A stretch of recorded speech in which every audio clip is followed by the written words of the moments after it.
Então, meus queridos companheiros, boa tarde.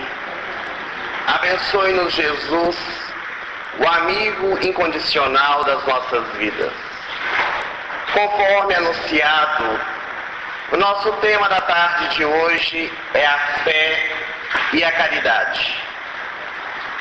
Conforme solicitação do Departamento Doutrinário, o nosso estudo será embasado em o Evangelho segundo o Espiritismo, nos 5 capítulos que trata acerca do assunto.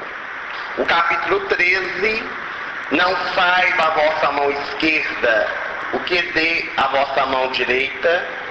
O capítulo 15, fora da caridade não há salvação.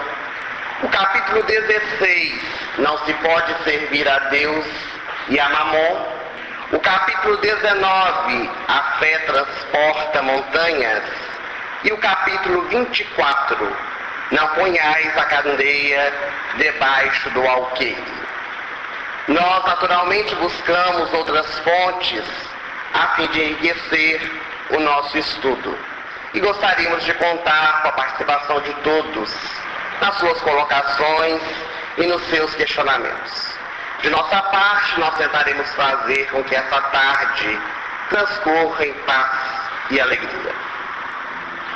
Naquela tarde fatídica, Jesus encaminhava-se para o Monte Caveira, o Monte Gólgota, levando a sua pesada cruz.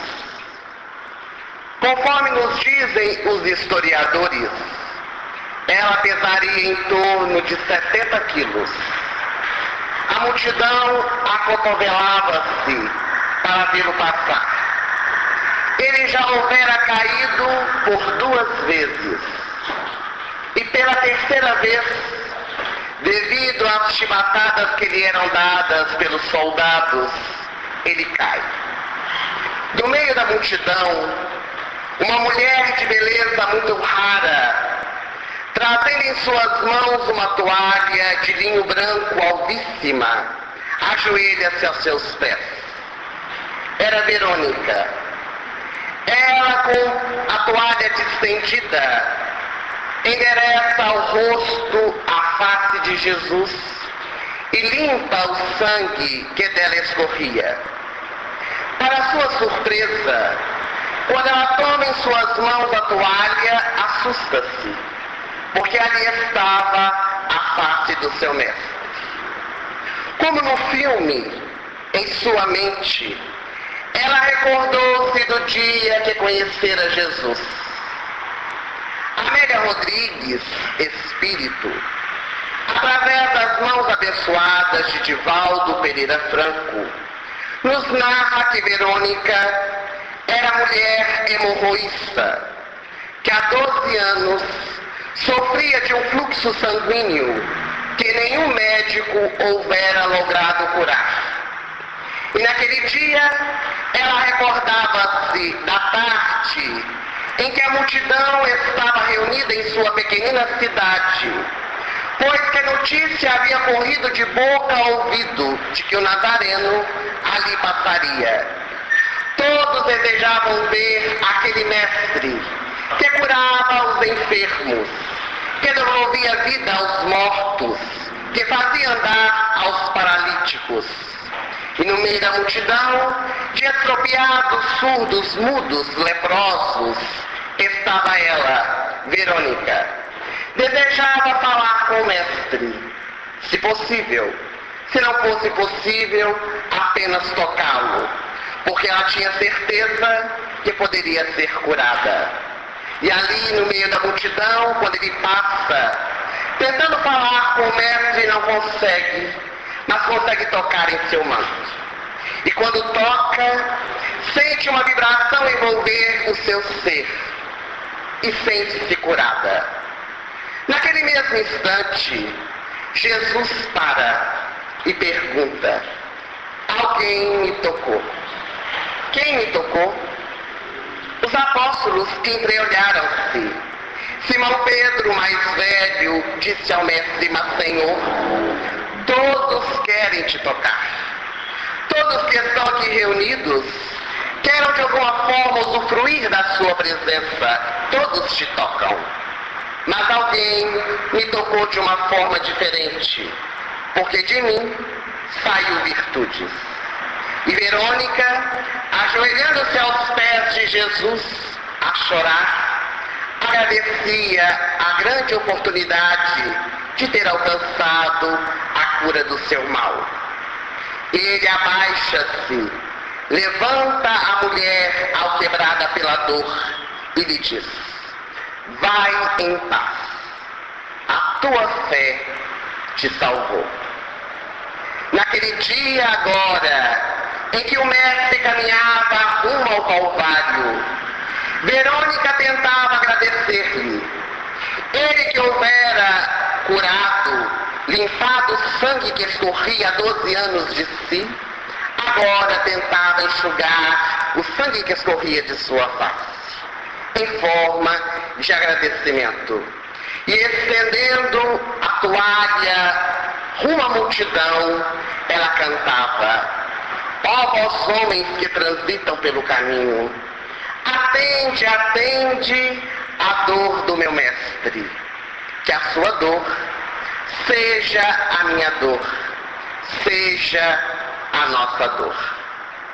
A fé. A fé é um sentimento que todos nós possuímos. Todos nós trazemos dentro dos nossos corações, em nossos espíritos, este sentimento. É um sentimento inato. Todos nós nascemos com ele. Mas está em nós de uma forma dormitante. Precisa ser acordado. É como uma semente que traz o seu germe à árvore que dará frutos, mas que precisa ser plantada, cultivada, adubada, regada, para que possa crescer e dar frutos, para que possa dar e cumprir com seus objetivos. Assim também acontece com a fé. Dormitando em nossos corações, precisa ser trabalhada para poder eclodir. Jesus, em diversas passagens evangélicas, durante o seu ministério que ocorreu na terra, conforme os seus evangelistas, em torno de 3 anos e meio, por diversas vezes falou a respeito da fé e provou tê-la em abundância, mostrando que todos nós também a possuímos e devemos desenvolvê-la em nossos corações. A força da fé, ela origina-se dentro de nós. À medida que desenvolvemos os nossos sentimentos, o nosso amor, a certeza da existência de um ser supremo que guia os nossos passos, que comanda as nossas vidas, mais favorecida e mais atuante será este sentimento, será a fé dentro de nós. A doutrina espírita, essa doutrina consoladora a que nós fazemos parte, ela nos esclarece muito a respeito deste assunto. Ela aclara as nossas mentes, fazendo com que nós venhamos a poder conhecer um pouco mais sobre este sentimento, que é um tanto quanto desconhecido para a humanidade terrestre, ou de certa forma, mal vivido. São Mateus, o apóstolo e evangelista, em seu evangelho conta-nos que certo dia um homem procurou Jesus. Ele estava aflito, pois o seu filho estava doente. Era um lunático. E aproximando-se de Jesus, ele disse: Senhor, tem piedade de meu filho, pois que eu o levara até os seus apóstolos e eles não lograram curá-lo. Por isso, trago até a ti. Jesus, olhando firmemente nos olhos daquele homem, disse-lhe: ó raça de víboras e depravada, até quando estarei convosco? Até quando vos sofrerei? Traga-me o menino. E o homem, trazendo seu filho, que estava tomado, conforme nos diz o evangelista, pelo demônio, que nós sabemos ser os espíritos que estão afastados do bem, espíritos que são envoltos no mal, que nos perseguem, que nos caluniam. Trazendo aquele menino, Jesus expulsa aquele espírito, o domina, e o menino fica totalmente curado. O pai, sorridente, pega a criança e se vai. E os apóstolos, vendo aquilo, aproximam-se de Jesus e perguntam: mas por que, mestre, nós não conseguimos expulsar o demônio? Por que nós não logramos a cura do menino? E Jesus, olhando para os seus apóstolos, lhes instrui: a vossa incredulidade, a vossa falta de fé. Em verdade vos digo que aquele que tiver a fé do tamanho de um grão de mostarda, ele poderá transportar montanhas. Ele dirá a essa montanha: saia daí e passa para ali, e ela passará. E nada vos será impossível. Essa passagem evangélica de Jesus, de uma forma notável, nos fala acerca da fé. Quando o homem leva o filho lunático para que os apóstolos pudessem curar, e eles, duvidando do seu potencial, duvidando que podiam estender as suas mãos e o curar, não o fizeram. Deixaram que Jesus pudesse fazer. Não se lembraram do ensinamento de Jesus, que já houvera dito: vós sois deuses, podereis fazer tudo o que eu faço e muito mais. Basta querermos, basta termos fé, basta acreditarmos e tirarmos de dentro de nós este potencial, essa vibração que todos nós possuímos. Mas a referida passagem evangélica, talvez a frase de Jesus que mais conturba os nossos corações, é quando ele diz: aquele que tiver a fé do tamanho de um grão de mostarda, transporá montanhas, fará com que ela mude de lugar.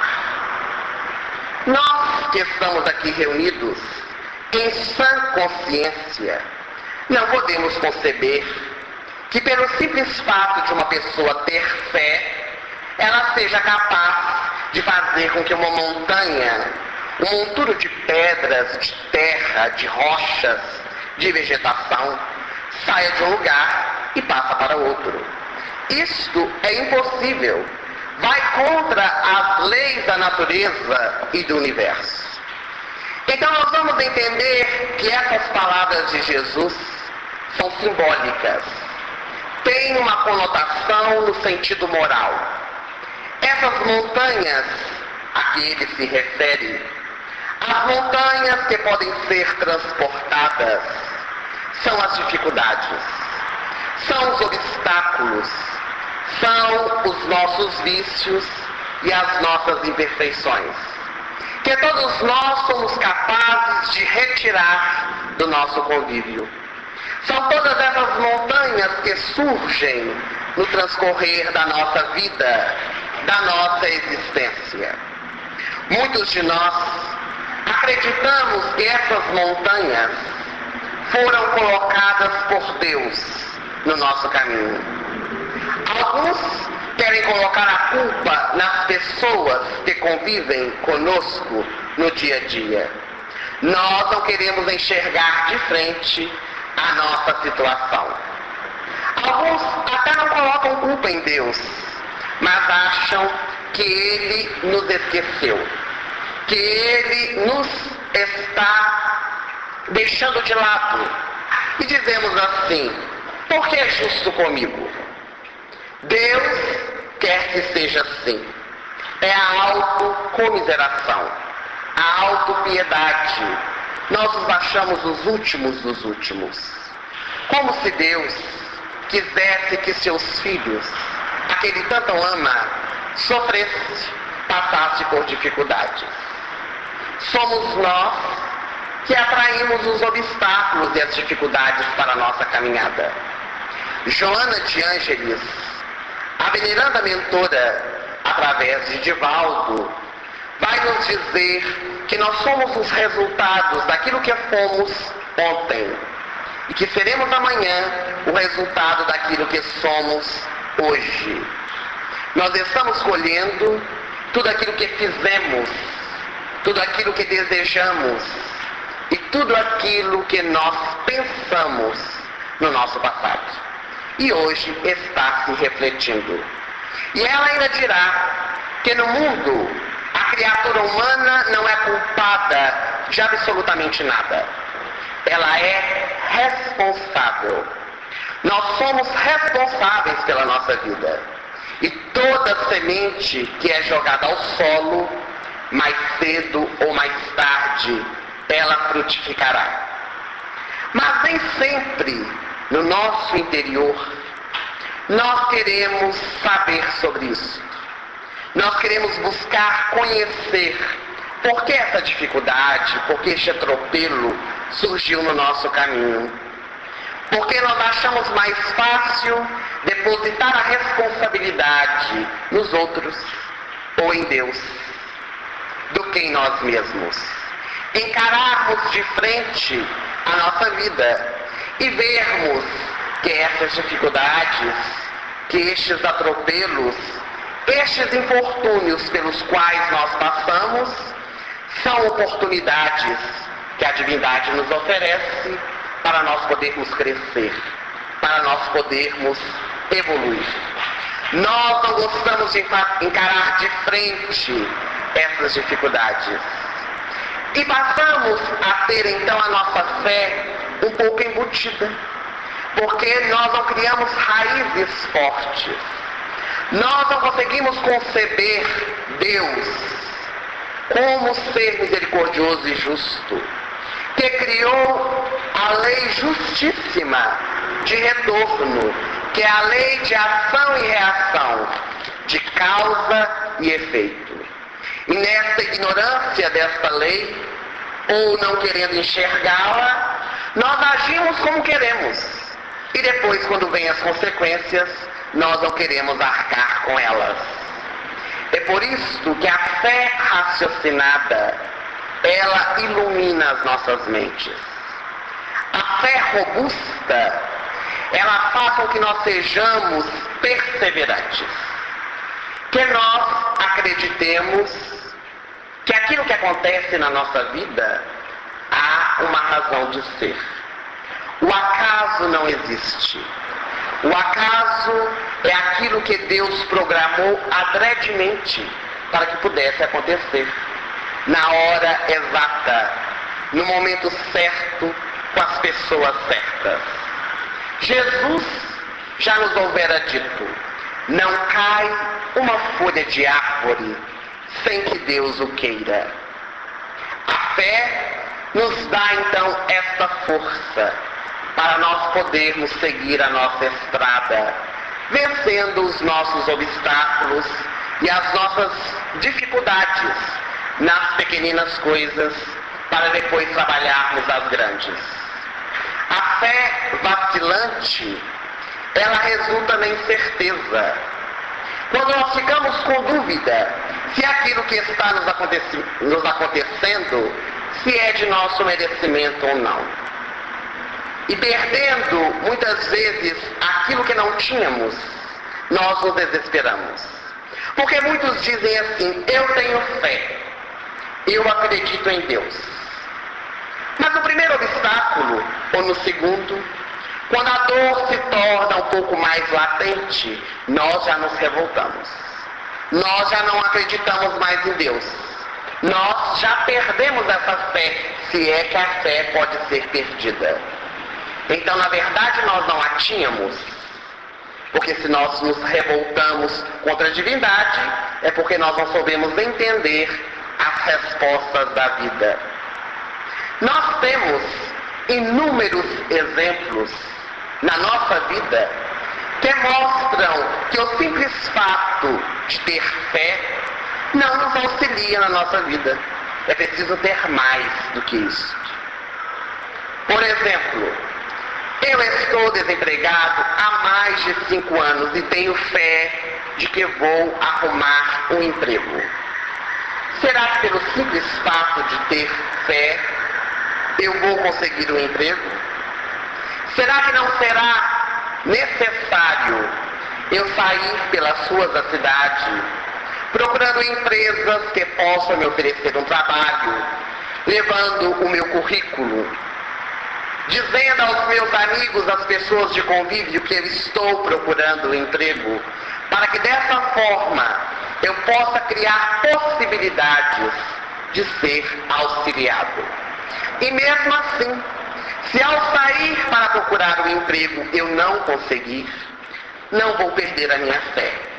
Porque eu tenho certeza que Deus, que é o meu Pai, proverá. Ele sabe das minhas necessidades. E no momento certo, aparecerá. Ter fé está justamente nisso. Não nos desesperarmos diante das dificuldades que aparecem no nosso caminho. Mas também não cruzarmos os braços, esperando que elas passem, fazendo alguma coisa para sairmos daquela situação.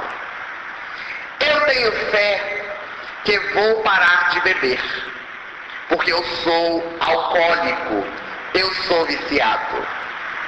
Mas será que pelo simples fato de ter fé eu vou parar de beber?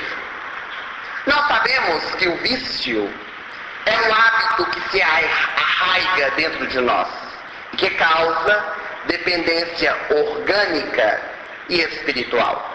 E não é pelo simples fato de nós termos fé que nós vamos deixar de fazê-lo, de tê-lo. É preciso muitas vezes, no caso do alcoólico, que ele busque a ajuda de uma instituição que trabalhe neste campo para poder estender a mão a ele. Nós temos os Alcoólicos Anônimos, a grande instituição mundialmente conhecida.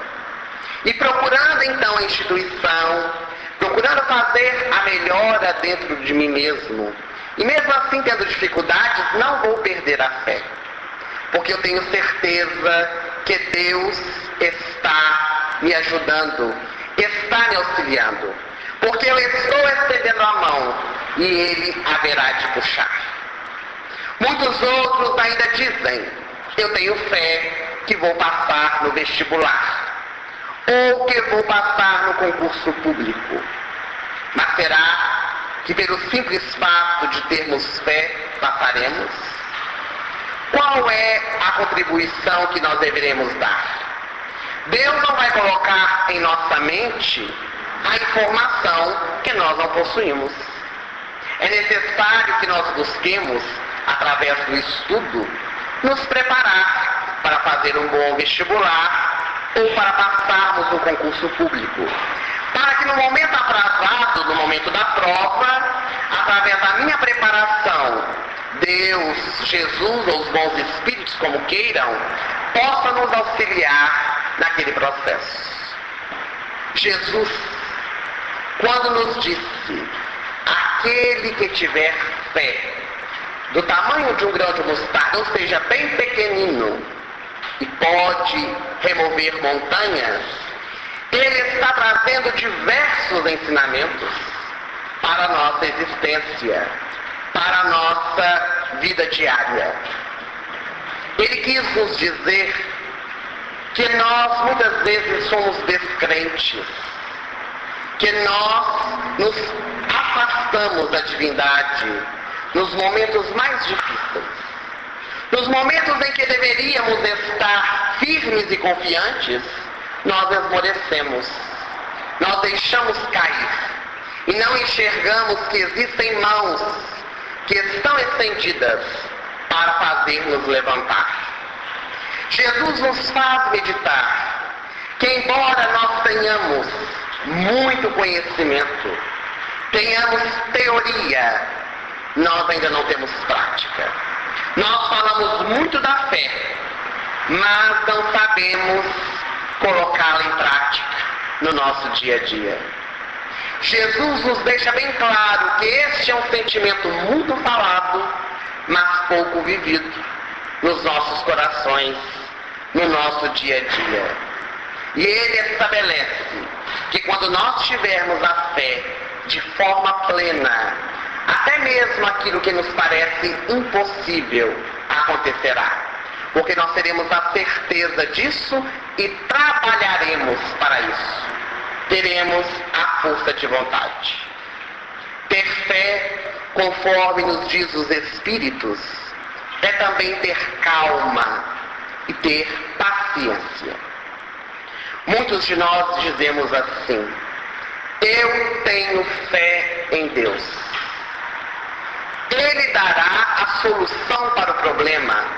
Ele trará o caminho que eu devo percorrer. E ficamos calmos, ficamos serenos, aguardando que a resposta venha. Mas daí a alguns dias, quando o problema se torna mais latente, nós nos desesperamos. Nós perdemos, conforme já dissemos, aquilo que não tínhamos. E queremos de todas as formas a solução. A fé autêntica é a fé que sabe esperar. Porque sabe que Deus dá a cada um segundo as suas obras. Ela, a fé autêntica, ela não se exalta diante das dificuldades. Mesmo que aquelas dificuldades estejam indo de encontro aos nossos objetivos, aquilo que nós desejamos. Porque nem sempre aquilo que nós desejamos é o que realmente necessitamos ou que realmente merecemos. Aquilo que nós estamos passando é a nossa real necessidade. Então a ponderação e a calma são sinais dessa força que nós possuímos dentro de nós. Enquanto que a inconformação, ela demonstra a fé vacilante. Essa fé que ora temos e ora não temos. Existe uma bela página da história portuguesa, contada por Eça de Queiroz, que fala a respeito da fé de uma forma notável, que nós contaremos ao sabor da nossa emoção. Junto a Siquém, próximo ao poço de Jacó, vivia uma viúva muito pobre, com seu filho amado, que estava doente. O azeite já havia se escasseado para poder acender a lamparina. Pelas ruas da cidade, na feira, ela removia as latas de lixo, mas não encontrava nem as cascas para trazer ao filho que estava doente e faminto. Aquele dia fora o ápice da sua vida no que diz respeito aos sofrimentos. Assentada no seu humilde lar, debruçada na pequenina janela, ela olhava a imensidão do céu sem fim e pôs-se a meditar nos seus sofrimentos e nas suas dificuldades. Quando o filho, que estava deitado à cama, febril, começou a delirar. E ele dizia: mamãe, eu quero ver Jesus. A mulher foi tomada de espanto. E ele dizia: mamãe, eu quero ver Jesus. Ela aproximou-se do filho, pegou em suas mãos e disse-lhe: meu filho, Jesus está muito longe e a dor está muito perto. Ah, mamãe, mas eu quero ver Jesus. Eu ouvi falar dele no poço de Jacó. Ele ama as criancinhas e tenho certeza que se ele tocar a minha cabeça, eu ficarei curado. Eu quero ver Jesus. Meu filho, é tão difícil encontrar Jesus. Hoje pela manhã, quando andava pela cidade para procurar alimento, eu vi Oreb, um homem muito rico dessa cidade. Ele batia de porta em porta procurando por Jesus e não encontrou. Shamal, o dono dos exércitos, possui uma filha que está doente e ele procura por Jesus. Mandou seus soldados irem aos 4 cantos da Galileia para procurá-lo e não logrou encontrá-lo. Se eu, uma mulher pobre e aflita, sair batendo de porta em porta procurando por Jesus, ao bater em uma mansão, eles me mandarão os cães e eles estraçalharão a minha alma e também o meu corpo, e eu não encontrarei Jesus, meu filho. O menino começou a chorar. Com a voz plangente, desesperado, ele continuava a insistir com a mãe. Mamãe, eu quero ver Jesus. Eu tenho certeza de que Jesus vai aparecer e vai me curar. Ela não tinha mais palavras. A pobre viúva debruçou-se sobre a cama e começou a chorar. E chorando não percebeu que o seu filho adormecera. E ela, da forma que estava, também adormeceu. No meio da noite o menino acordou e disse: mamãe, eu quero ver Jesus. Era novamente o pranto do menino. E agora, com voz mais firme, ela lhe disse: meu filho, Jesus está muito longe. Ele não virá a esta casa miserável.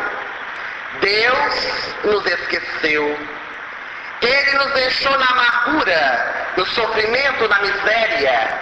Aqui estamos eu, você, meu filho, e a fome. Não existe Jesus.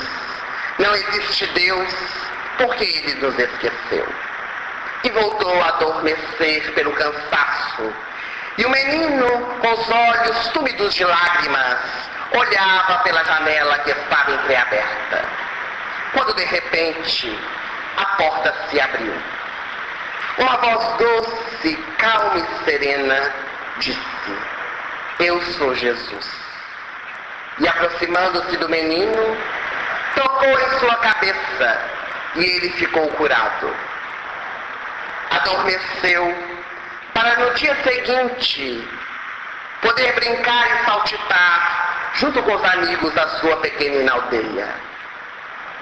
Era a voz do coração da criança que falava, enquanto o cérebro da mãe dizia nos seus tormentos e nas suas dificuldades que Jesus estava longe, que ele não viria. Em nossas maiores angústias, em nossas maiores dificuldades dentro do lar, diante do esposo que não nos compreende, diante da esposa que é difícil, diante do filho drogado, quando não existir nenhuma saída, quando não encontrarmos nenhuma alternativa, existe Jesus. Ele virá. Ele virá para poder nos libertar das nossas amarras, para que nós possamos entender o porquê da vida, porque estamos inseridos naquele contexto e aproveitarmos a oportunidade que se nos apresenta. Ele é a mais admirável saída que nós podemos ter.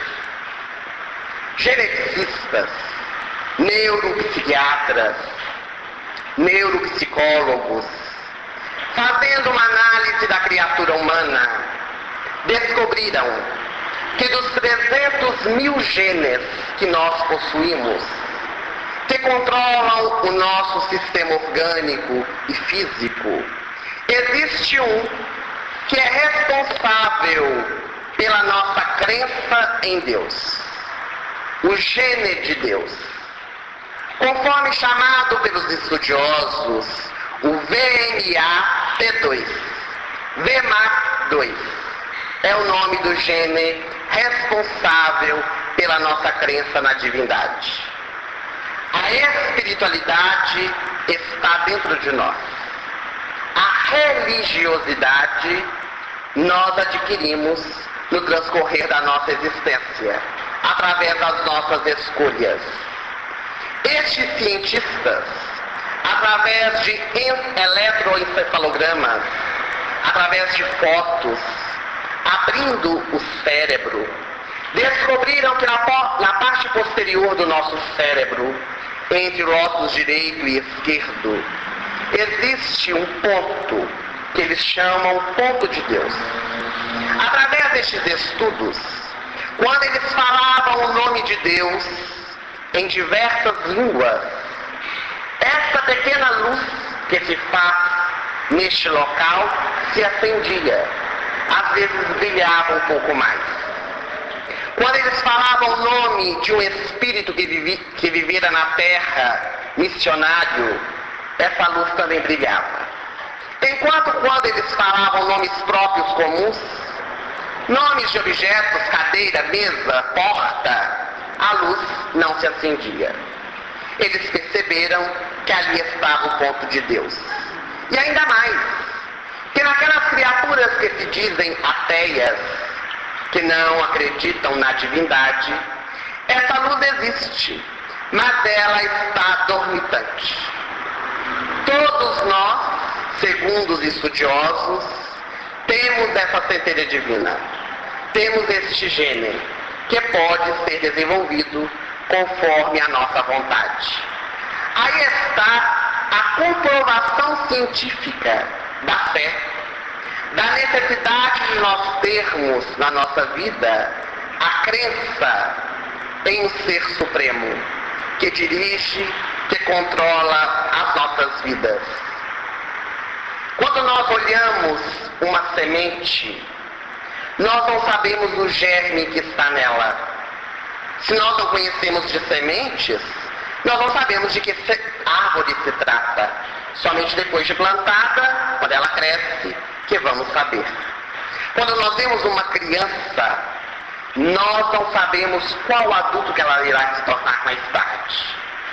Aquelas pessoas que moravam no Burgo de Nazaré, quando viram aquele meninozinho de cabelos alourados, da cor do ouro velho, com a sua camisola branca correndo por aquelas estradas poeirentas, buscando a água da fonte com a sua mãe, nunca poderiam imaginar que ele era o Rei Solar. Eles não poderiam imaginar que Yeshua, aquele menino, Jesus em aramaico, era o governador espiritual do nosso planeta. E somente mais tarde se mostrou. Assim também somos nós. Temos dentro de nós essa pequenina luz, que foi colocada quando fomos criados, simples e ignorantes. E no transcorrer da nossa existência, nós vamos desenvolvendo, à medida que vamos conhecendo e acreditando nessa força superior que é o nosso Pai Celestial. Do ponto de vista religioso, a fé, ela consiste na crença dos dogmas. Todas as religiões possuem os seus artigos de fé, possuem mecanismos que trazem às criaturas o consolo. Nós temos a Igreja Católica Apostólica Romana, a confissão, nós temos a hóstia consagrada, nós temos nos cultos evangélicos protestantes a ministração através do passe que eles chamam bênção do dia, para poder trazer os eflúvios para os seus seguidores. Nós temos dentro da doutrina espírita o passe, a água fluidificada. Todos estes são mecanismos que nos auxiliam para a nossa caminhada. Mas ter fé está um pouco além disso. A fé religiosa, ela vai estar dividida em dois pontos: a fé cega e a fé raciocinada. A fé cega é aquela fé que acredita em tudo. Tudo que lhe é dito, tudo que é falado, tudo que é lido, se acredita sem questionar. A fé raciocinada é a fé que pergunta, que inquire, que quer saber, que busca conhecer a fundo. A fé raciocinada é a fé que a doutrina espírita vem tentando desenvolver nos nossos corações. Num exemplo bem grotesco, para que nós possamos entender, através da exemplificação, é, por exemplo, eu chegar aqui na tarde de hoje e dizer o seguinte: meus queridos irmãos, Jesus quer que nós pulemos daquela janela, porque vamos nos encontrar com Ele no reino dos céus. A fé cega fará com que algumas criaturas se levantem e pulem na janela, porque acreditam que pulando vão encontrar o reino dos céus. E isso não está distante de nós. Se nós observarmos, por exemplo, os nossos irmãos que estão no Islã, os nossos irmãos muçulmanos, que se vestem de bombas para explodir, acreditam que vão encontrar com Jeová, o Deus que eles amam. Então, é uma fé cega, sem querermos fazer nenhuma crítica, mas uma análise. A fé raciocinada é aquela quando um de vocês se levante e disser: mas por que Jesus quer que nós pulemos a janela? Por que é dessa forma que nós vamos nos encontrar com Ele no reino dos céus? Esta é a fé raciocinada. A fé que leva a questionarmos o que vamos fazer e qual o direcionamento que nós vamos dar à nossa vida. E para termos essa fé, é preciso ter uma base. E essa base está na nossa inteligência, que nós vamos desenvolver adquirindo não só conhecimentos intelectuais através da nossa vida diária, mas principalmente o conhecimento moral que nós adquirimos através das leis divinas. Quando nós vamos despertando dentro da nossa consciência todas essas leis que estão esculpidas em nós, conforme está no Livro dos Espíritos, na questão 621. Onde está escrita a lei de Deus? Perguntou Allan Kardec. Na consciência. Responderam os Espíritos. Todos nós sabemos exatamente aquilo que devemos e podemos fazer. Se nós saímos do caminho, é pela nossa liberdade de escolha. É porque assim desejamos. Mas no mundo existem várias religiões. Todas elas têm o seu valor. Nenhuma religião é melhor do que a outra. Todas elas levam ao mesmo caminho. Têm o mesmo objetivo, que é encontrar Deus. Dele saímos e a Ele devemos regressar. A única diferença está os meios, ou os caminhos, as trilhas que nos levam até Ele. Hoje, quando nós vamos fazer uma viagem para um determinado local, nós podemos escolher, dependendo do lugar em que vamos, o meio de transporte que nós queremos utilizar. Podemos ir a pé, podemos ir a cavalo, podemos ir de ônibus, podemos ir de carro, de trem, de avião, de moto. Então existem vários meios de transporte. E ao escolhermos, todos nós chegaremos no objetivo, na cidade, no local onde nós estamos nos dirigindo. Mas cada um, segundo o meio de transporte que escolheu, chegará mais cedo ou mais tarde. Hoje nós tivemos que estar aqui às 14h30 para o início do nosso estudo. Alguns vieram de ônibus, outros vieram de carro, outros vieram de táxi, outros vieram a pé. Cada um o seu meio de transporte. E todos chegamos no objetivo final, que era a reunião, que era o nosso estudo. Então, todas as religiões, elas vão nos oferecer este caminho, mas somos nós que vamos trilhar. mais cedo ou mais tarde, mais rápido ou menos rápido, conforme a nossa vontade. Cada um de nós, segundo o nosso livre-arbítrio, vamos escolher aquela religião que vai trazer as respostas para os nossos questionamentos. É por isso que nós não devemos julgar a quem quer que seja. Porque se para nós o Espiritismo traz as respostas, para aquele que está no catolicismo, no protestantismo, no umbandismo, ou seja, onde quer, ele está recebendo as suas respostas. No dia que não receber, naturalmente vai procurar. Porque nós somos assim. Nós sempre estamos procurando aquilo que atenda às nossas necessidades. E o mais importante não é a religião que professamos. É o que estamos fazendo desta religião. Qual o direcionamento que nós estamos dando nas várias oportunidades que ela nos oferece.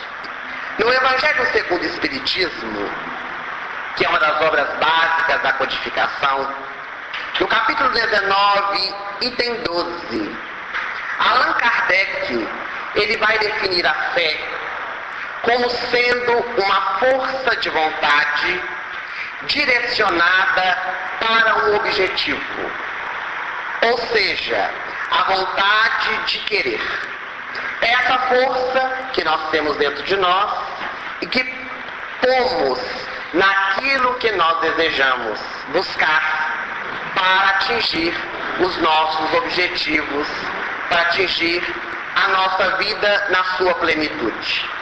E Kardec, de uma forma muito sábia, ele divide esta fé em dois pontos: a fé humana e a fé divina. A fé humana é aquela fé que busca as coisas materiais.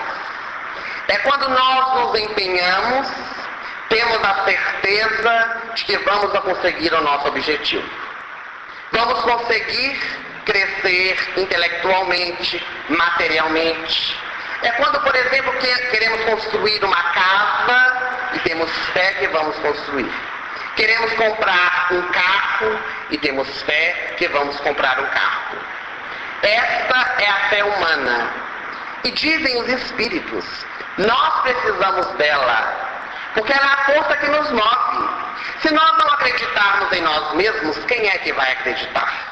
Nós temos que ter a autoestima.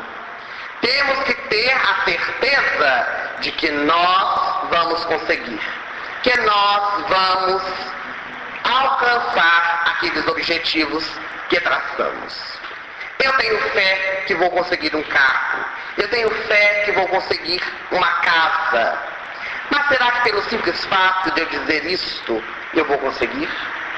Será que eu não vou precisar de trabalhar para alcançar os recursos financeiros a fim de que eu possa construir essa casa, a fim de que eu possa comprar o carro?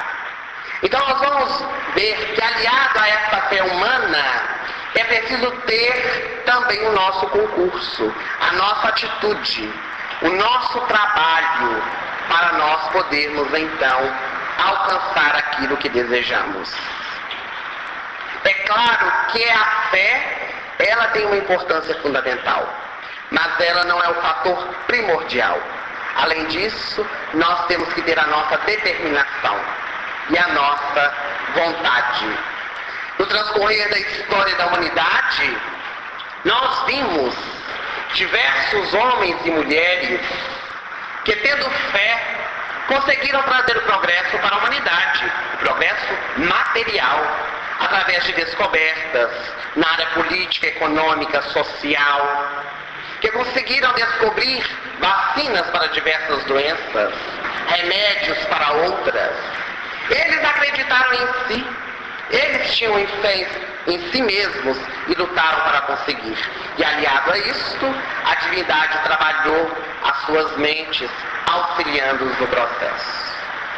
E neste campo, no campo espiritual, quando passamos a envolver Jesus, Deus, os Espíritos conosco, nós passamos a ter então a fé divina, que é a fé que traz a crença numa força maior, de que nós podemos contar com ela nos momentos mais difíceis da nossa vida, que direciona o nosso viver na área material, mas principalmente na área espiritual, que faz-nos compreender que na vida tudo nos é dado pela divindade para que nós possamos usufruir, mas precisamos ter métodos para usar deles, para não incorrermos em erros, para não virmos tropeçar no nosso caminho. Quando o homem consegue aliar a fé humana com a fé divina, ele consegue ser feliz, porque ele consegue enxergar a sua vida de uma forma muito mais notável, valorizando tudo aquilo que a divindade lhe confere.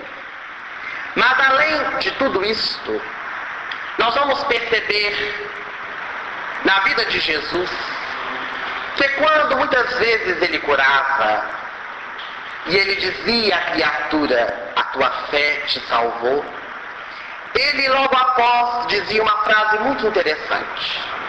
Ele falava o seguinte: vá e não tornes a pecar.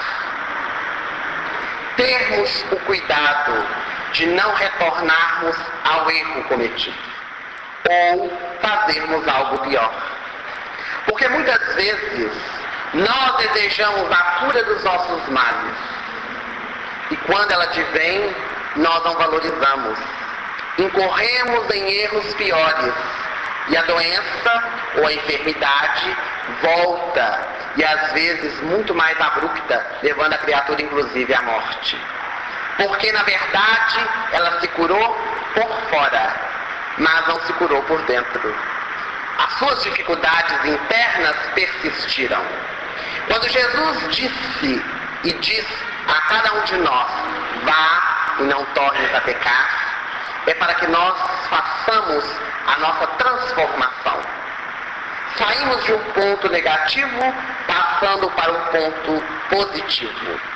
Se nós não mudarmos de atitude, se teimosamente nós continuamos agindo da mesma forma, não adianta ter a fé, porque os problemas, eles vão surgir mais cedo ou mais tarde. A doutrina espírita, ela faz-nos compreender isso, que nós precisamos ter autorrespeito, termos auto-amor, amarmos também ao nosso próximo, direcionarmos a ele todo o bem que gostaríamos que ele nos fizesse. E vai discorrendo uma série de ensinamentos que vão nos favorecendo, que vão nos fazendo com que nós nos tornemos melhores a cada dia. A doutrina espírita nos favorece o estudo, aclarando-nos a nossa mente acerca dos ensinamentos de Jesus, tirando o espírito da letra, para que nós venhamos a compreender o porquê estamos aqui, o porquê estamos vivendo, qual o direcionamento e objetivo de estarmos aqui. Rita Folker, uma grande pedagoga espírita, ela vai ter oportunidade de dizer que fé é saber. E é o saber, o conhecimento disponível para ser praticado. Quando nós sabemos que Deus existe, nós nos entregamos a Ele.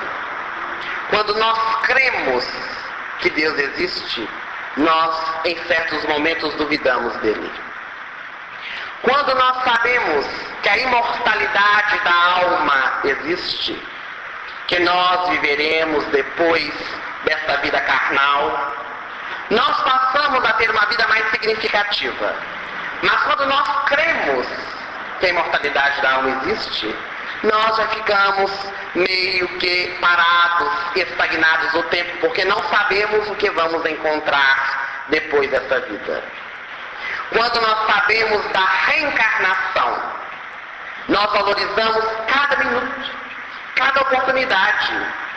Valorizamos os familiares, os amigos que estão conosco na caminhada. Mas quando nós apenas cremos, nós deixamos para depois. E dizemos, já que existe reencarnação, depois eu faço. Então é bem diferente crer e saber. A fé é saber. E nós temos convicção de que nós estamos amparados por uma força maior. E essa força, ela faz com que nós procuremos lutar. Lutar contra as dificuldades, lutar contra os obstáculos. Porque quando nós duvidamos, nós achamos que não temos força para isso. Achamos-nos os coitados. Joana de Ângeles, ela diz, nunca admita ninguém chamar você de coitado. E nem chame a ninguém. Porque isso traz uma vibração perniciosa para aquele a quem está sendo dirigida. Porque nós temos que colocar aquela pessoa no último dos degraus. Que ela não vale nada. Quando na verdade nós valemos muito. Nós somos individualidades. Seres únicos no universo. E precisamos atingir a nossa evolução. O Espírito José, no ano de 1862, em Bordeaux, ele escreve uma bela página no Evangelho segundo o Espiritismo, onde, entre vários apontamentos, ele vai nos dizer que a fé é tão importante na nossa vida, é um sentimento tão bom de ser cultivado, que ela é a mãe de outros sentimentos, como a da esperança e a da caridade. A inspiração divina que nós trazemos dentro dos nossos corações. A inspiração que traz para que nós sejamos melhores a cada dia. Para nós passarmos ao outro tema, geralmente depois do almoço nós ficamos um pouco cansados, o sono é um inimigo terrível, principalmente de nós espíritas.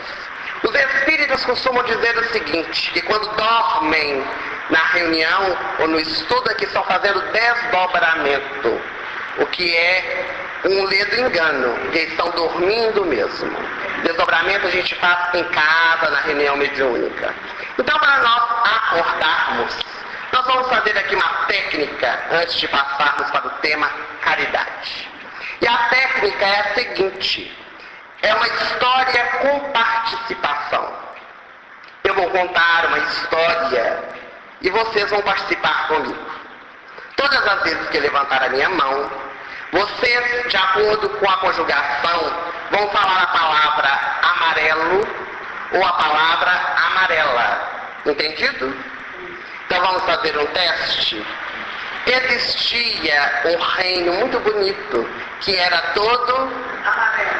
Nossa, mas está horrível. Existia um reino muito bonito, que era todo...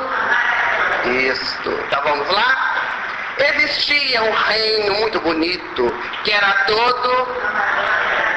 E neste reino todos eram felizes. Havia um rei que adorava o... que tinha uma filha, que tinha o cabelo, usava as roupas, tinha os sapatos, o seu quarto era todo, o palácio era todo, e todos viviam ali muito felizes.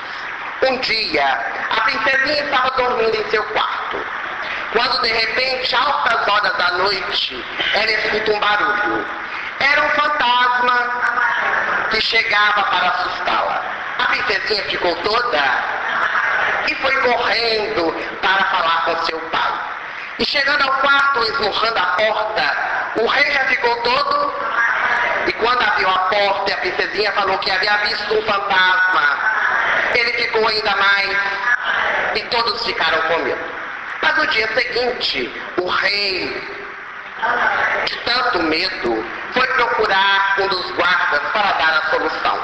O guarda estava vestindo a sua farda e ele então falou: tem a solução. Hoje à noite eu vou ficar à porta do quarto da princesinha. E quando o fantasminha aparecer, nós vamos expulsá-lo dali. E assim aconteceu. E tiveram um plano.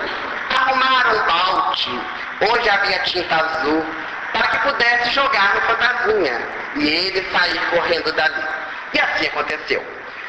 O guarda escondeu atrás da porta, era meia-noite. Começou a badalar o relógio quando passos vieram. A princesinha ficou toda, o guarda também ficou todo. E lá vinha o fantasminha e todos ficaram de tanto medo. Quando o fantasminha abriu a porta e então o guarda pegou o balde azul e jogou a tinta no fantasma, que ficou todo... Ah, muito bom. Estavam prestando atenção. Então agora que nós acordamos, não é isso? Vamos prosseguir o nosso estudo. A doutrina espírita, ela vem nos mostrar que em nossa vida, nós, aliados à fé, devemos ter a nossa atitude. Está incerto no Evangelho segundo o Espiritismo: a fé sem obras é morta. De nada vale. Nós precisamos sair deste estágio que nos encontramos para podermos então prosseguir além. Tiago, o apóstolo de Jesus, em uma de suas epístolas, ele vai dizer: meus irmãos, que aproveita alguém que diz ter fé e não ter as obras. Porventura a fé pode salvá-lo? Assim também a fé, se não tiver as obras, é morta em si mesma. É muito importante nós aplicarmos no nosso dia a dia tudo isso que estamos aprendendo, tudo isso que estamos estudando no transcorrer da nossa existência. Seja o conhecimento adquirido através da doutrina espírita, seja através de outras instituições religiosas. Mas todo conhecimento adquirido, ele serve para nós nos pautarmos na nossa existência, no nosso dia a dia, para modificarmos o interno e levarmos então a modificação externa. Porque nós sempre queremos um mundo melhor. Nós queremos que a nossa cidade não viva em violência, mas somos violentos dentro do nosso lar. Não há como viver numa sociedade sem violência se dentro da família nós ainda encontramos os tumultos, as discórdias e a própria violência física. Então começa a transformação dentro de nós mesmos, estendendo para o mundo. Não adianta lermos toda a Bíblia, não adianta lermos todas as obras da codificação, e nem mesmo as obras suplementares, se nós não conseguimos transformar o nosso espírito, modificar os nossos pensamentos, modificar as nossas atitudes, o nosso bem viver. Allan Kardec, ele terá a grande sabedoria de, no Evangelho segundo o Espiritismo, criar um capítulo, o capítulo 15, que ele intitulou Fora da Caridade não há salvação. Até aquele momento, as pessoas, de um modo geral, acreditavam que fora da igreja não havia salvação. E aqui nós não estamos falando da Igreja Apostólica Romana. Nós estamos falando da igreja enquanto instituição, nas diversas religiões. Allan Kardec, juntamente com o Espírito de Verdade, vem estabelecer agora que é fora da caridade que não há salvação. Este instrumento que nós possuímos de auxílio não só ao nosso próximo, mas principalmente a nós mesmos. A religião, que vem do termo religare, do latim, é a ligação, religação com Deus. Ela nos dá este mecanismo.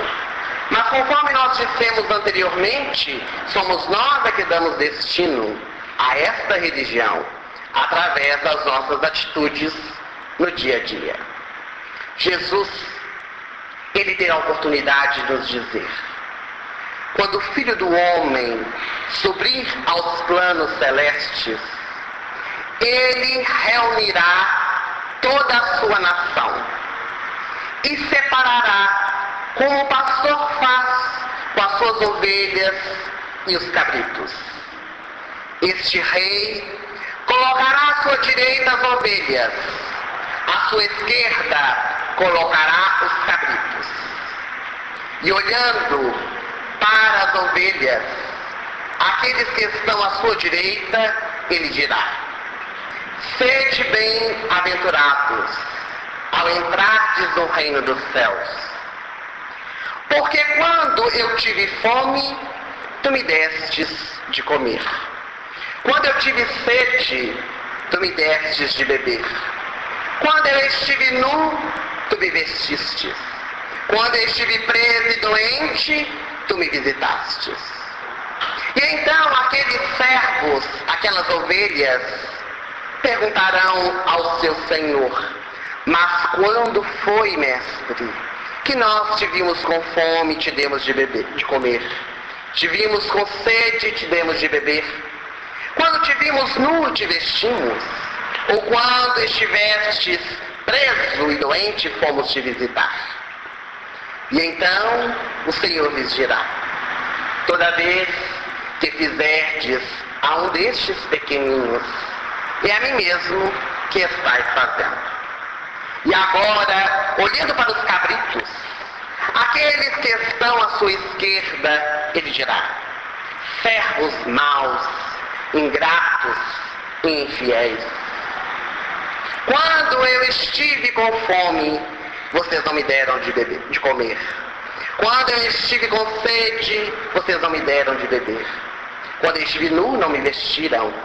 Quando eu estive doente e preso, não me visitaram. E eles então perguntarão: quando foi, mestre, que nós te vimos com necessidades e não o fizemos? E então o Senhor lhes dirá: todas as vezes que virastes as costas a um dos pequeninos, foi a mim mesmo que fizeste.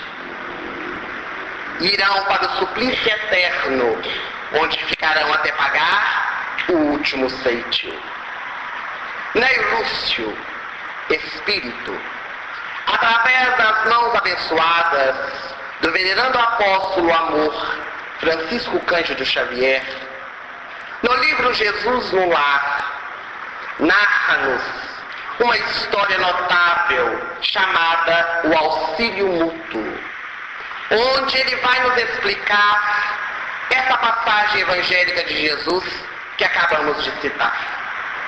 Ele narra, ou melhor, Jesus narra e ele nos conta que em certa ocasião, numa grande montanha deserta, caía muita neve, estava muito frio e 2 homens estavam perdidos. Eles procuravam uma hospedaria para poder descansar.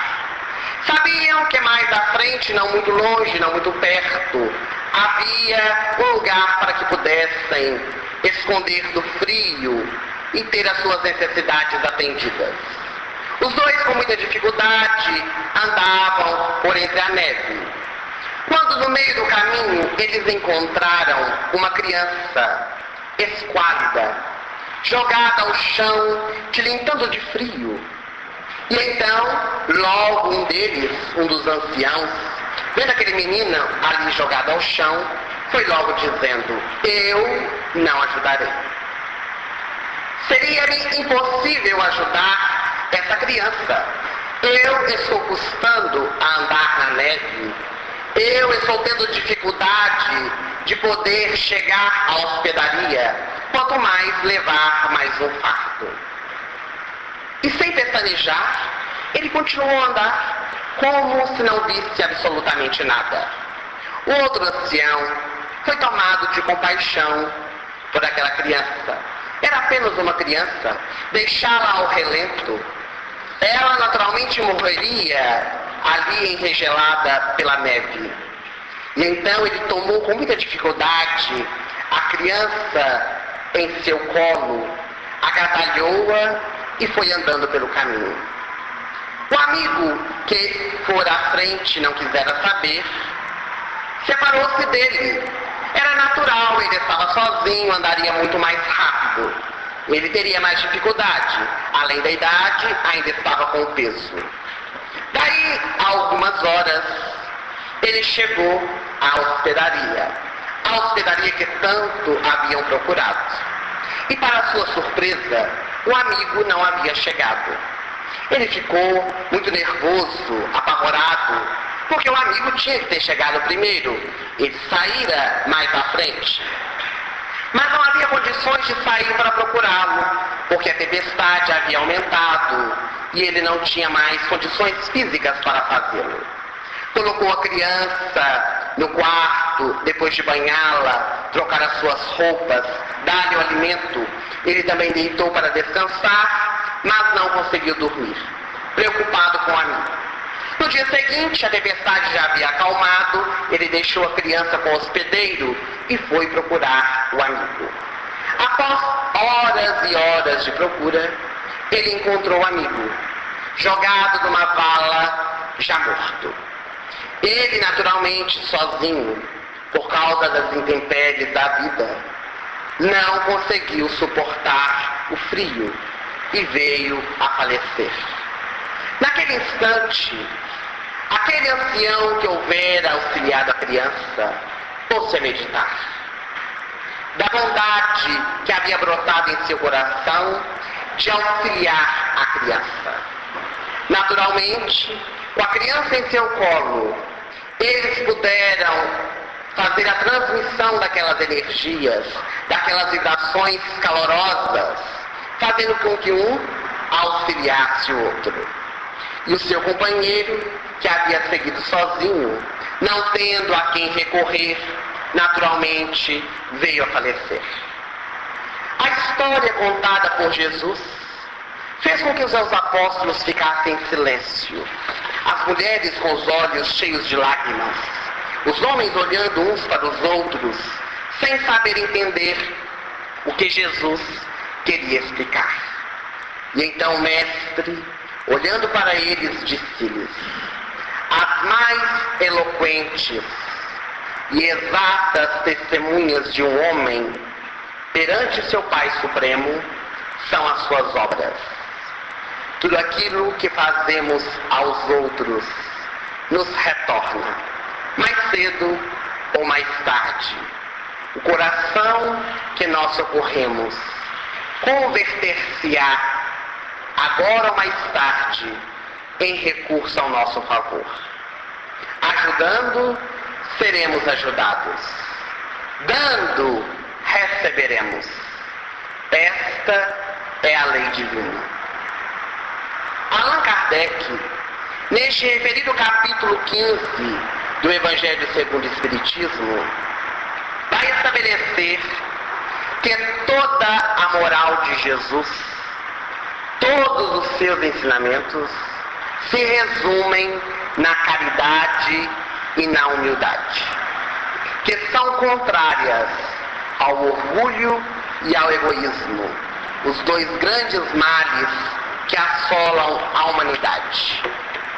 Em todos estes ensinamentos, Jesus nos coloca que essas virtudes, elas nos levam à felicidade eterna. Essa felicidade que nós tanto buscamos, mas buscamos nas coisas, nas pessoas, quando na verdade está dentro de nós mesmos. A felicidade passageira, essa sim encontra-se nos objetos e nas pessoas, que ao adquirirmos ou termos conosco, ficamos felizes, mas depois, passado um tempo como uma criança que ganha um brinquedo, já não quer mais, já quer outro para ser mais feliz. A felicidade verdadeira é quando estamos bem conosco mesmo.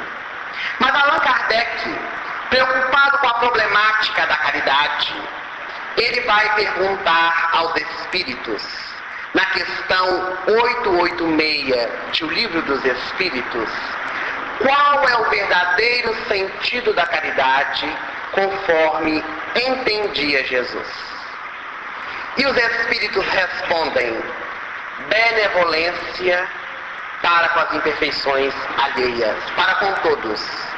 Indulgência para com as imperfeições alheias. Perdão das ofensas.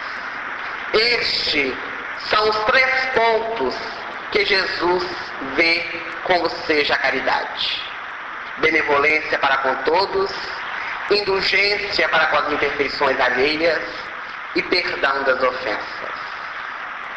É muito fácil nós sermos amigos na aventura, no prazer, nas festas, na felicidade. Mas é muito difícil nós caminharmos na dor e no sofrimento. Quando a doença surge dentro do nosso lar, trazendo a enfermidade para uma criatura que fica às vezes anos jogada à cama, necessitando da nossa ajuda, do nosso concurso, é neste momento que nós vamos mostrar a nossa benevolência. É neste momento que nós vamos mostrar a verdadeira caridade. A indulgência para com as imperfeições alheias. É muito difícil nós aceitarmos o erro, o defeito dos outros, porque nós conseguimos enxergá-los a longe. Nós conseguimos apontar o defeito das pessoas que convivem conosco numa facilidade incrível, quando às vezes temos tanta dificuldade de enxergar as suas qualidades e as suas virtudes. A verdadeira caridade está em conviver com essas criaturas, não sendo conivente com elas, mas tentando respeitá-las nas suas escolhas e nos seus direcionamentos. E por fim ele coloca o perdão das ofensas. Perdoar sem ter nenhuma restrição. Perdoar quantas vezes forem necessárias. Nós costumamos dizer: eu perdoo, mas nunca mais quero ver. Então não perdoou. Eu perdoo, mas não faço nada por ele. Então não perdoou. O perdão verdadeiro é quando nós não desejamos o mal para o outro. Não é esquecermos. O esquecimento, ele faz parte da vida natural. O esquecimento depende da nossa memória. Agora, desejar o mal depende de nós. Depende da nossa vontade. Porque muita coisa nós gostaríamos de esquecer e não conseguimos. Porque a memória não nos deixa. Chegará um momento que nós vamos trabalhar tanto essa questão dentro de nós que vamos conseguir esquecer. Mas o mais importante é não desejarmos o mal através do nosso pensamento. Porque às vezes nós não temos coragem de fazer o mal, mas dizemos assim: Deus vai olhar por mim e Ele há de me pagar o que me fez. E colocamos na mão de Deus a vingança nossa. Então é muito importante nós avaliarmos onde estamos direcionando o perdão, como estamos vivenciando isso, que também é um ato de caridade. O nosso valor não está naquilo que nós recebemos dos outros, está naquilo que fazemos por eles. O nosso valor está nas nossas atitudes perante o nosso próximo, perante aqueles que nos acorrem no nosso dia a dia, para que possamos estender a nossa mão. Nós precisamos nos colocar do outro lado da linha, colocarmos do outro lado da pessoa que necessita e agradecermos, porque estamos deste lado. Agora somos nós a doar. Imaginemos se fôssemos nós a receber, qual seria a nossa posição? Então é muito importante colocarmos do lado do outro. Muitas vezes, quando nós estudamos sobre caridade, principalmente na casa espírita, as pessoas saem afoitas e querem abraçar o mundo. Mas nós não estamos aqui para abraçar o mundo. Nós estamos aqui para fazer aquilo que nos é dado fazer. dentro das nossas possibilidades.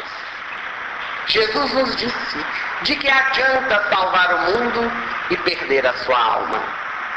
Nós estamos aqui para nos salvar através das nossas atitudes e ajudarmos os outros a se salvarem. Mas querer salvar o outro e se perder, de nada adiantará. Então a caridade é um processo que precisa também ser compreendido no nosso dia a dia e vivido de uma forma plena na nossa vida.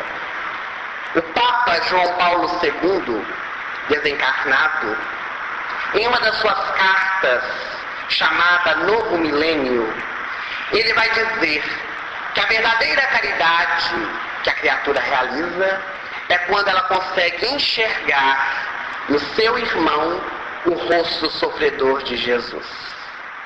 É tornar-se verdadeiro discípulo. É tornar-se aquele que segue o Mestre. Confiante, com determinação, com fé. Embora muitas vezes não conhecemos o caminho.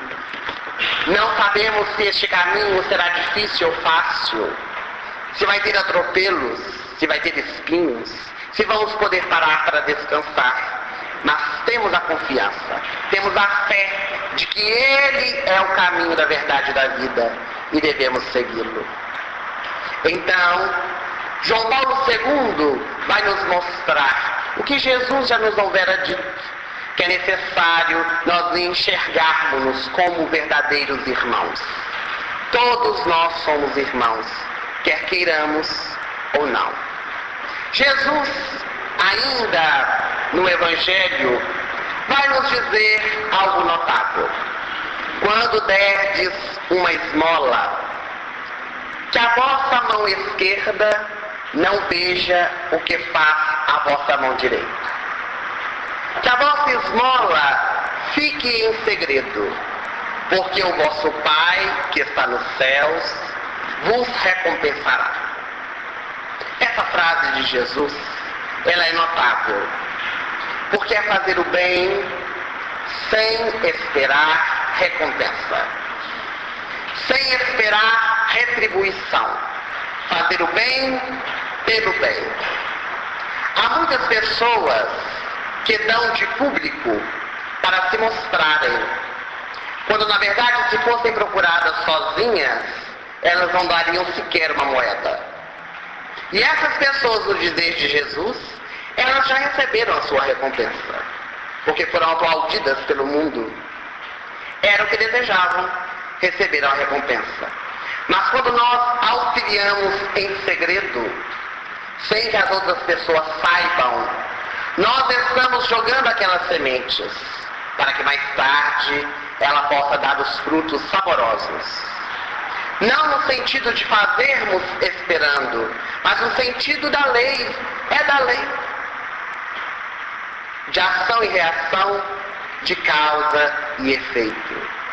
E é por isso que no nosso dia a dia nós devemos sempre estar lançando as boas sementes. Não saber o que dá a mão esquerda, o que dá à direita, é uma imagem simbólica que Jesus se utiliza para mostrar-nos que não devemos fazer o bem com ostentação. Mas é termos a convicção de que realmente devemos auxiliar, devemos estender a mão àqueles que necessitam, naquele momento, do nosso afago, da nossa ajuda.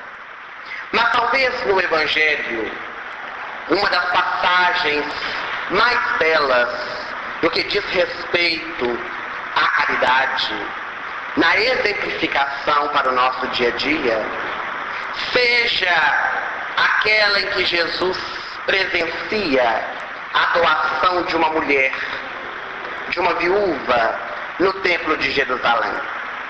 Ele estava ali reunido com seus apóstolos, quando uma grande fila se fazia no templo para fazer as suas doações.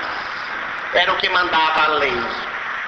E então, Jesus estava ao lado do gasofilácio, que era um vaso daquela época tubular, onde as pessoas jogavam as moedas para fazerem as suas doações. E essas moedas te limpavam dentro do gasofilácio. E quanto mais barulho fazia, é porque mais estava se doando. Então as pessoas se mostravam jogando inúmeras moedas para o barulho fazer-se maior. E após um e outro, aproxima-se aquela mulher alquebrada, acompanhada de sua neta, quando, jogando 2 moedinhas, não fez barulho algum. Quando ela afastou-se, Jesus chamou os seus discípulos e disse-lhes: em verdade vos digo que esta mulher foi a que mais doou na tarde de hoje, porque ela deu de si mesma, ela deu o que possuía de si. Leon Tolstói, o eminente escritor russo, através das mãos da médium Sirineia Maffei, no livro Mulheres Fascinantes, vai contar a história pós-doação desta viúva, acompanhada de sua neta.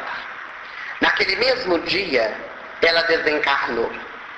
E a sua neta, que a acompanhava, passou a viver jogada pelo mundo, passando por imensas dificuldades e atropelos, tentando vencer a si mesma para poder alcançar a sua plenitude.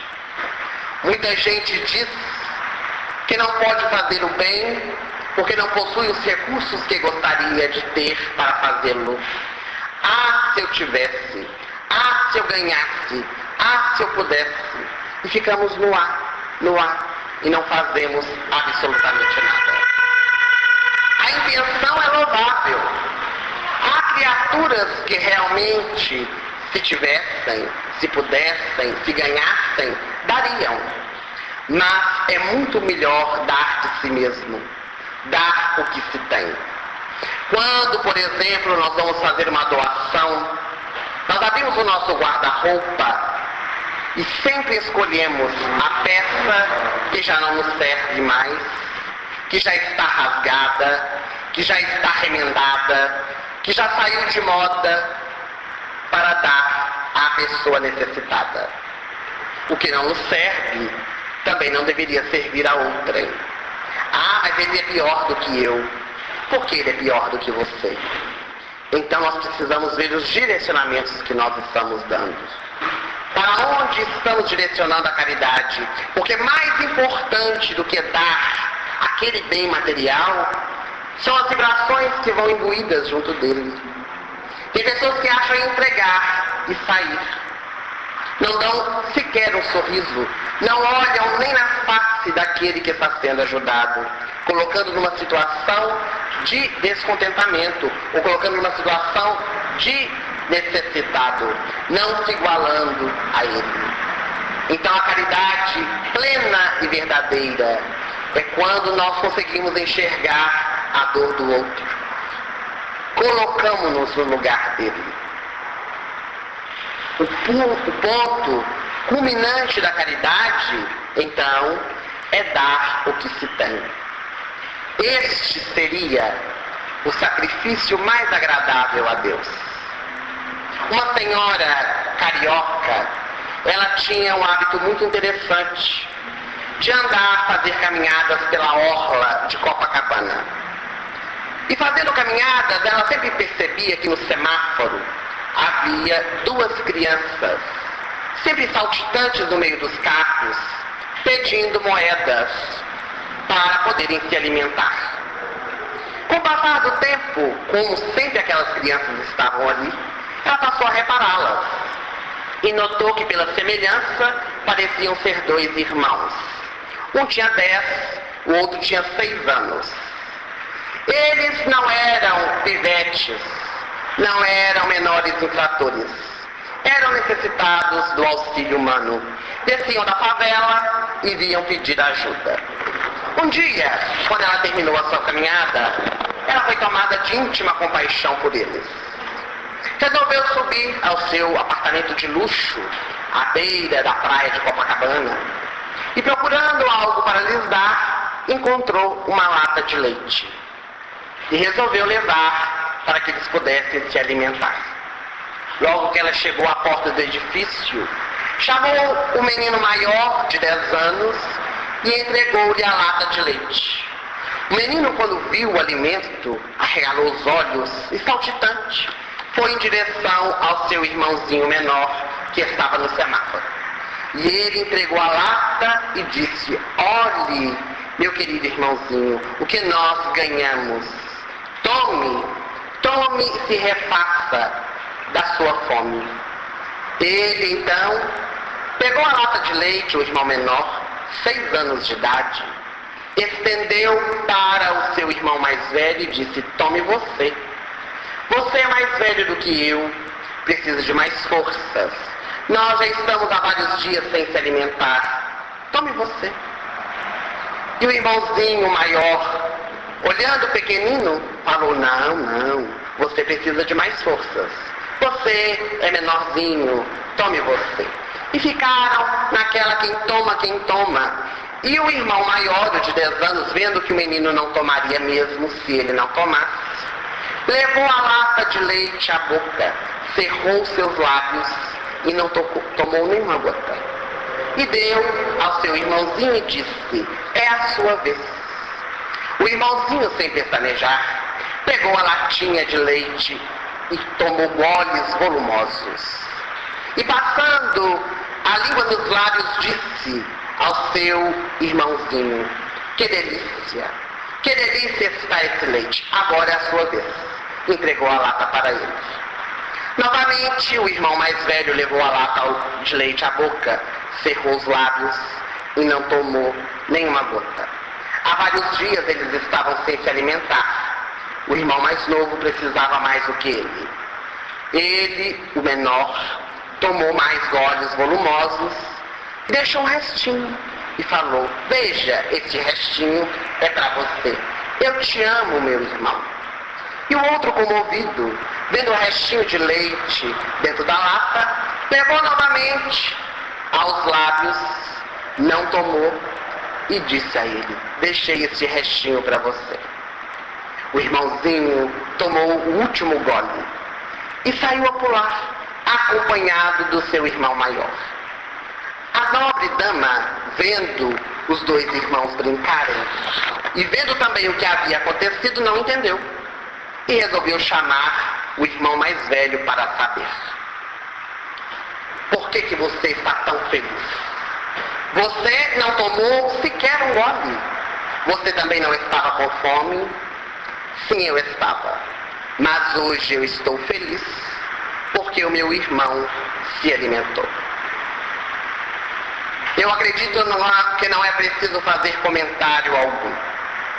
Dar o que se tem. Não era importante ele, era importante o seu irmão. Naquele momento, ele dava o que tinha em favor do seu irmãozinho. E esta é a proposta que a caridade vem nos trazer. De tirarmos aquilo que nós possuímos dentro das nossas possibilidades e auxiliarmos aqueles que têm menos que nós. Nós sempre achamos que a nossa dor é a maior de todas. Nós às vezes ficamos vendo pessoas falarem assim: nossa, eu estou com tanta fome. Será que nós sabemos o que é ter fome? Dizem os estudiosos que nós temos apetite, porque ficamos 2, 3, 5 horas, às vezes um dia sem se alimentar. Mas fome tem os nossos amigos da África, companheiros, que ficam às vezes meses sem se alimentar e morrem por inanição. Então, isso é fome. Nós precisamos avaliar qual a postura que nós estamos tendo diante dos infortúnios ocultos. A Fraternidade Espírita Irmão Glapos, há 31 anos, ela tem buscado, através do seu departamento doutrinário e de assistência social, cumprir as diretrizes que o Evangelho nos apresenta. cumprir tudo aquilo que Jesus veio nos ensinar. E ela, a instituição, primeiramente nos capacita através dos estudos, como este que estamos fazendo, através das palestras, nos favorece a leitura através dos livros, mas também nos dá a oportunidade de trabalharmos nas inúmeras tarefas que nós possuímos. O trabalho voluntário em favor do mais necessitado. E nessa busca, nessa nossa jornada, nós nos tornamos melhores a cada dia. A doutrina espírita, ela vai entrando dentro de nós. Porque até o momento nós estamos na doutrina, mas ela não está em nós. A doutrina espírita só estará dentro de nós quando nós passarmos a praticar o que ela nos ensina. Então, a proposta da fraternidade dessa instituição é levar-nos à prática, dar-nos o conhecimento, levar-nos ao estudo e depois praticarmos. É claro que existe uma enorme distância entre o conhecimento e a prática. E é muito natural que quando nós adentramos a doutrina, qualquer outra facção religiosa, nós queremos primeiramente conhecer, beber de todo aquele conhecimento, buscar as respostas que nós tanto procuramos. Mas chegará um momento que será necessário praticar. Pôr à prova tudo aquilo que nós já sabemos e já compreendemos. A fé sem obras é morta, voltamos a dizer. José Petitinga, um dos grandes espiritistas do Brasil, espírito, e Viana de Carvalho, através de uma mensagem psicografada por Divaldo Pereira Franco no livro Aos Espíritas, na mensagem 33, ele vai nos dizer que o compromisso da doutrina espírita é divulgar o Evangelho de Jesus, mas que nunca deve se ater somente nisso. Deve levar também as criaturas à prática destes ensinamentos, à vivência enquanto espíritas e enquanto cristãos. Nós não podemos perder o caráter essencial da nossa doutrina. O slogan do espiritismo é o que Allan Kardec criou: fora da caridade não há salvação. É importante nós estarmos imbuídos deste sentimento da nossa vida, para que nós possamos assim ajudar não só o nosso próximo, como a nós mesmos. Como seria o mundo, como seria a nossa casa espírita, se nós conseguíssemos viver a caridade em sua expressão plena? Como seria se nós conseguíssemos viver a caridade vendo o nosso companheiro, como nos disse Paulo II, o nosso irmão e o rosto de Jesus, vendo nele o rosto de Jesus? Se nós tivéssemos caridade, tudo aquilo que nós fazemos, tudo aquilo que nós somos, teria um sabor diferente, teria um hino de alegria, teria uma festa e um louvor em agradecimento a Deus, a todas as oportunidades que nós recebemos na nossa existência.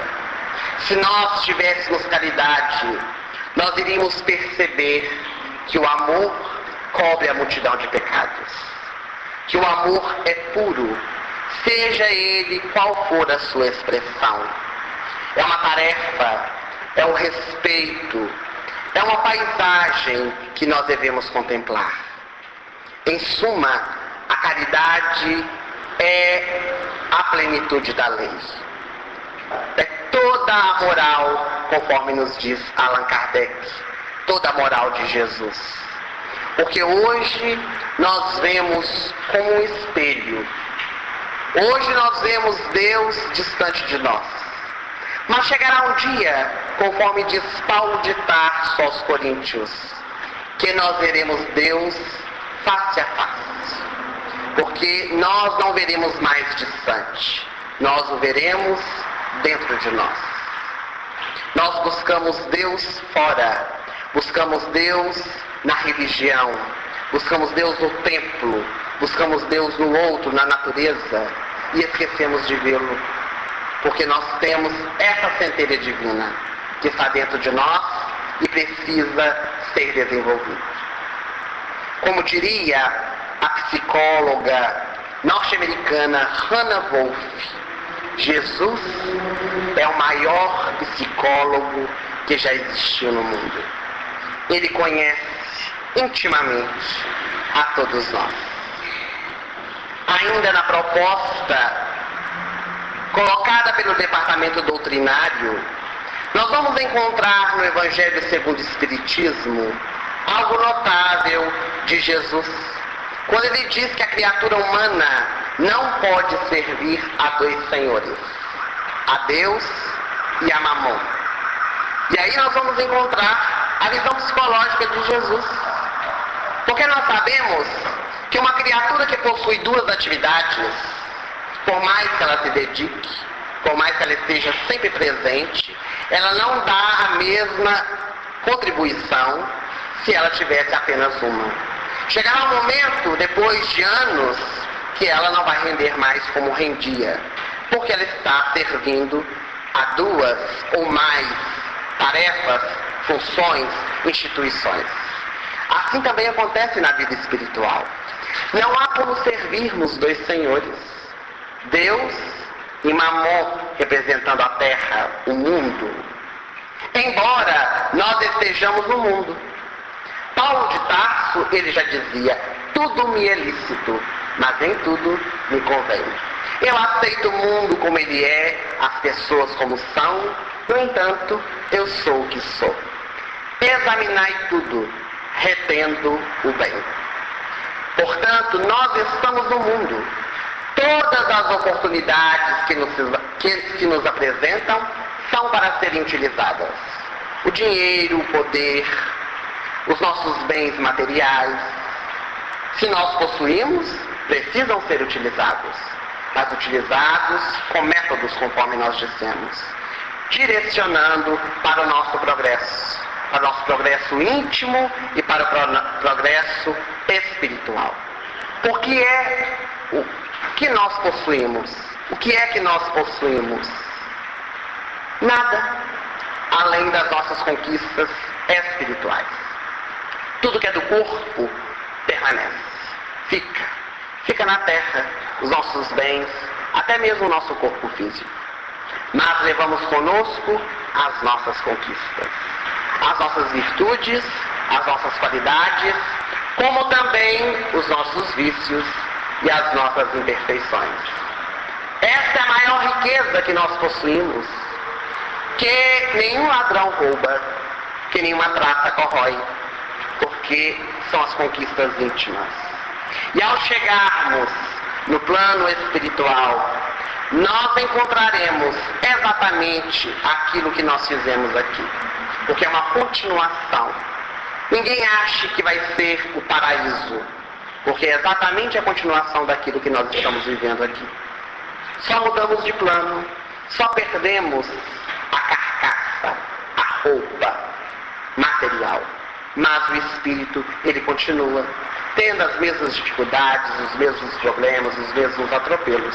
Por isso que nós somos convidados a melhorar a cada dia, aqui, hoje. Joana de Ângeles, ela diz uma coisa muito interessante, quando Jesus nos diz: a felicidade não é deste mundo, mas começa aqui. É aqui que nós começamos a ser felizes, trabalhando para sermos felizes depois, acendendo esta luz interna. Jesus diz: não colocais debaixo do alqueire a luz, mas colocais sobre ele. Devemos acender a nossa luz, a fim de brilhar o caminho das outras criaturas que estão junto conosco, auxiliando-as para que possa caminhar. Para nós encerrarmos a nossa participação na tarde de hoje, nós gostaríamos de narrar, dentre tantas histórias que contamos na tarde de hoje, uma delas verídica, acontecida em Los Angeles. A história ela sempre nos marca, porque ela fala do nosso dia a dia, ela fala daquilo que nós podemos estar vivendo naquele exato momento. Conta-se um historiador e jornalista que uma mãe, ela estava desesperada porque seu filho encontrava-se na UTI. Ele já havia feito diversos tipos de tratamento e não havia logrado a cura para a sua doença. Ele era leucêmico. O médico, naquele dia, logo que ela saiu da visita da UTI, chamou-a em seu consultório e disse-lhe: Bill está morrendo. A leucemia é perniciosa e irreversível. A transfusão de medula não fez nenhum efeito. A transfusão de plasma e de sangue não tem tido nenhuma contribuição. E ele vai morrer. A mãe ficou desesperada. Começou a chorar e disse: Mas doutor, infelizmente, nós somos médicos, não somos deuses. Ele vai morrer. Nem a oração, disse ele, pode ajudá-lo. Se prepare, porque no máximo até sexta-feira ele vai morrer. Era uma segunda-feira. Ela saiu do consultório arrasada. Pelos corredores chorava desesperada. Quando uma enfermeira chamou que seu filho havia acordado e chamava por ela. Bill contava os seus 6 anos de idade. Era o início de uma vida. Ela não sabia entender por que Deus fazia isto com ela. Que ao entrar na UTI, vendo seu filho ali, precisando da ajuda de todos, começou a passar a mão sobre as suas mãozinhas e ele, com dificuldade, disse a ela: Está perto, não está, mamãe? Não sei, meu filho. Está perto, não está, mamãe? Está, meu filho. E quando vai ser? Só Deus sabe. E quando vai ser, mamãe?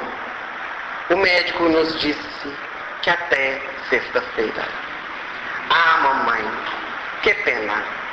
Eu gostaria de viver, porque eu queria ser um bombeiro voluntário. Eu queria sair a apagar incêndios, a salvar vidas. Mas, infelizmente, a minha não está sendo salva. A mãe não suportou, começou a chorar e teve que sair da UTI, deixando o filho sozinho. Quando ela andava pelos corredores do hospital, ela teve uma ideia. Poderia fazer o filho um pouco mais feliz. Foi ao telefone público, ligou para o corpo de bombeiros, para o batalhão, e pediu para falar com o comandante. Contou para ele toda a sua história e pediu-lhe para que ele pudesse enviar um bombeiro para visitar o seu filho. E ela tinha certeza que ele ficaria muito feliz. O senhor poderia atender-me? E então o comandante disse-lhe: Posso, senhora, mas posso fazer muito mais. Ela assustou do outro lado. Mas o que você pode fazer? Posso fazer do seu filho um bombeiro voluntário. Quarta-feira que vem, nós teremos aqui no nosso batalhão uma turma formando. E nós poderemos mandar fazer, se você me der as medidas, todo o uniforme para o seu filho e ele será condecorado um bombeiro mirim. A mãe encheu-se de esperança, mas logo disse ao comandante: mas o médico disse que ele viverá somente até sexta-feira, no máximo. Então vá lá e diga para ele para viver, porque ele se tornará um bombeiro mirim. A mãe desligou o telefone depois de dar as medidas e foi correndo anunciar o filho. Entrou esbaforida dentro da UTI e foi dizendo: Bill, meu filho, você será um bombeiro mirim. É mesmo, mamãe? É sim, ela contou-lhe a história. O menino jogou adrenalina na sua corrente sanguínea. Teve uma sensível melhora. Para na quarta-feira sair uma ambulância. Junto o médico, o enfermeiro, Bill vestido de bombeiro, tomando plasma e sangue, sendo levado ao batalhão do Corpo de Bombeiros. Quando lá chegaram, todos estavam reunidos. A imprensa fora chamada, porque era algo inusitado que estava acontecendo. E Bill, quando sai de dentro da ambulância, fica maravilhado com tudo aquilo. Foi levado para o salão onde ocorreria a cerimônia. Quando o comandante entrou e mandou chamar Bill, para que ele pudesse ficar à frente e pudesse hastear o pavilhão nacional. O hino nacional dos Estados Unidos tocava e Bill, juntamente com o comandante, hasteava a bandeira. Depois, estendeu a mão junto com todos os outros bombeiros, fazendo juramento de que quando houvesse qualquer notícia de incêndio, afogamento, destruição, ele lá estaria para salvar vidas, para ajudar as criaturas humanas. A cerimônia encerrou, foram muito aplaudidos. Quando Bill estava se preparando para voltar ao hospital, a sirene do batalhão começou a apitar. Era anúncio de um incêndio. O comandante correu à sua sala para ver onde era o incêndio, a proporção do incêndio que estava acontecendo, e ao notar que não se tratava de algo muito perigoso, foi correndo, impedindo que Bill voltasse ao hospital dizendo: bombeiro, onde tu vais? Agora chegou a hora de cumprir a sua missão. Vamos apagar o incêndio. O médico olhou assustado, o enfermeiro também. Mas o menino já estava morrendo. Então desligaram o plasma e o sangue por alguns momentos. Ele foi colocado dentro do corpo de bombeiros, da patrulha. E a sirene pelas ruas de Los Angeles, tocando, foram apagar o incêndio. Lá chegando, a escada Magiros foi aberta. E o comandante no colo com o menino subia, pegando na mangueira e apagando o incêndio. Para Bill, o dia mais feliz da sua vida. Retornou para o hospital. A debilidade tomara ainda mais conta depois de ter saído da UTI, ter vivido a céu aberto, passando por todas aquelas coisas, acontecimentos que haviam acontecido. E ele então vai se debilitando cada dia mais. Quando pela manhã, um dia, quando a sua mãe chega, ela vê que são seus últimos momentos. Ela vai correndo ao telefone público, ligar para o Corpo de Bombeiros. Meu filho está morrendo. O senhor poderia mandar um bombeiro para despedir-se dele? Poderia, mas eu posso fazer muito mais. Avise o hospital que nós estamos chegando. Em qual local ele está no hospital? Ele está no 3º andar, na primeira janela do pavilhão X. Então, abra a janela, porque nós vamos entrar por ela. Mande avisar que as sirenes serão abertas, mas que não se apavorem. Estamos indo para despedir-se de Bill. A mãe foi procurar o hospital e eles avisaram através do alto-falante que os bombeiros iriam chegar.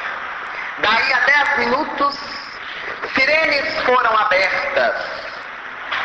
5 carros de bombeiros chegavam para despedir-se do bombeiro Mirim. 11 soldados, acompanhados de seu comandante, subiram pela escada Magiros e entraram pela janela na UTI. O menino, apavorado vendo aqueles homens entrar, mas estava feliz. Eles fizeram uma redoma em volta da criança, que já estava com dificuldades para respirar, quando o comandante disse-lhe: bombeiro, vai em paz. Eu, na qualidade de comandante, te desobrigo das suas missões, dos seus deveres. já cumpriste. Vai em paz. Vai encontrar com o grande bombeiro que apaga o incêndio das nossas vidas, que está conosco a todos os instantes para poder apagar. Vá-o, vá se encontrar com ele. O corneteiro tocou a música Silêncio e todos, um a um, foram se despedindo do menino e descendo pela escada Magirus. Quando o comandante se foi, a mãe, sozinha com seu filho, pegou em sua mão e ele estremeceu, dando o último suspiro, retornando ao plano espiritual. Todos nós podemos fazer um pouco mais. Quando somos procurados por alguém, podemos fazer um pouco mais. Jesus já nos houvera dito: quando te pedir a túnica, dele também o manto. Quando te pedir para andar 1000 passos, ande com ele 2000. No dia em que nós esquecermos um pouco de nós mesmos e estendermos a nossa mão em direção do nosso semelhante, nós seremos muito mais felizes. Que Jesus nos abençoe e nos ampare hoje e sempre.